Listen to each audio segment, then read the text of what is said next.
Recap of Mets rumors from SNY and other sources that I didn't believe were true from 2019. The pitching got worse. No, I believe the pitching was pretty good. DeGrom actually got better at the slider, changeup, and that he just got better.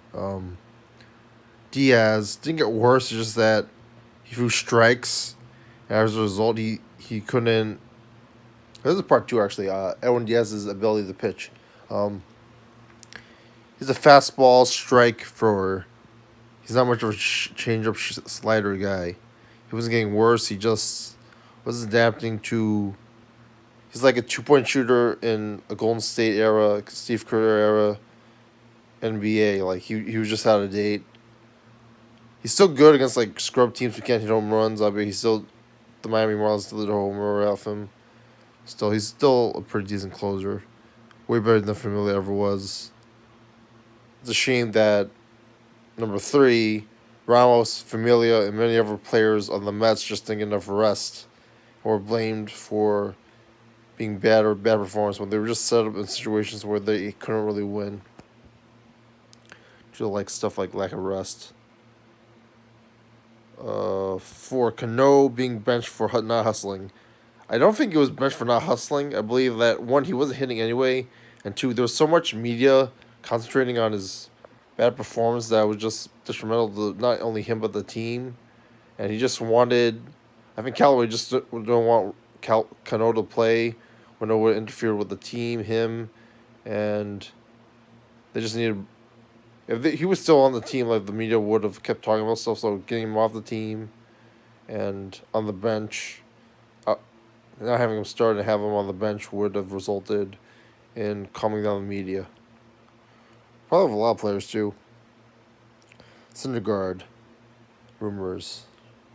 I don't think he's a crybaby. I felt like the media was out making stuff outlandish about him. Everybody in the Mets pretty much said they liked Syndergaard. Syndergaard said they must play hard all the time. And then the media kept saying, "Oh, he's lying, etc." When there's no evidence of that.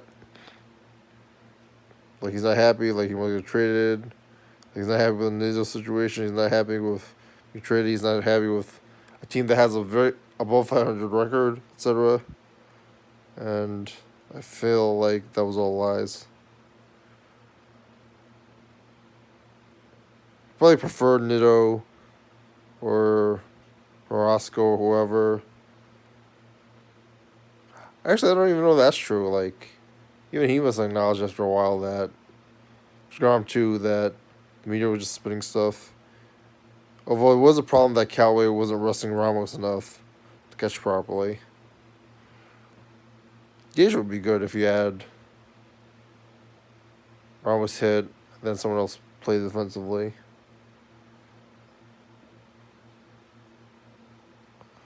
That's speaking of which, number 5 or 6.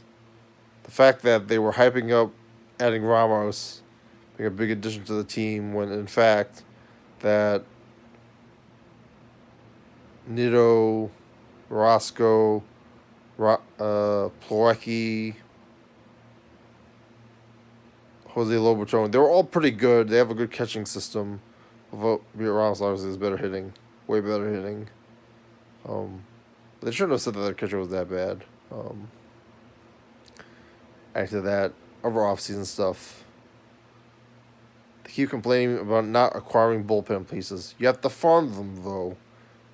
Andrew Miller wasn't good this season. Brian Robertson wasn't as good this season. A lot of the pieces they could have gotten would have helped. Justin Wilson helped because he was left-handed, and he ended up being a decent closer.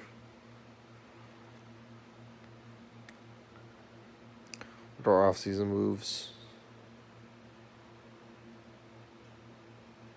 The Realmuto thing. Never got him. I don't think that was even close. Just guessing.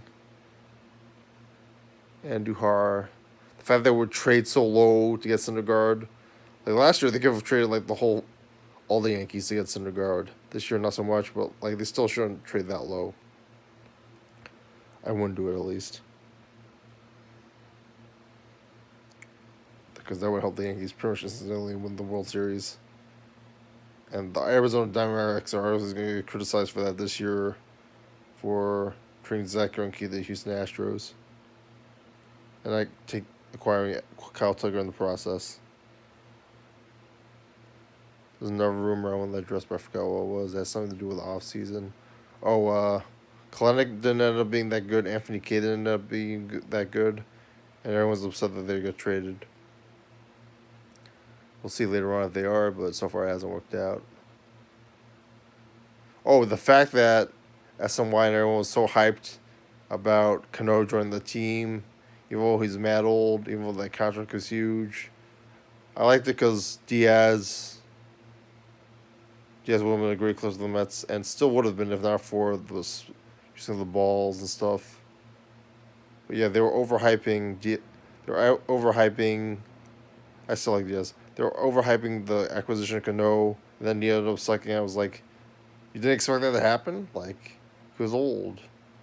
He was in PEDs. He didn't use the PEDs to get suspended and not have the team end up paying him, etc. So you guys are obviously wrong. What are your thoughts? Like, I'm scrap.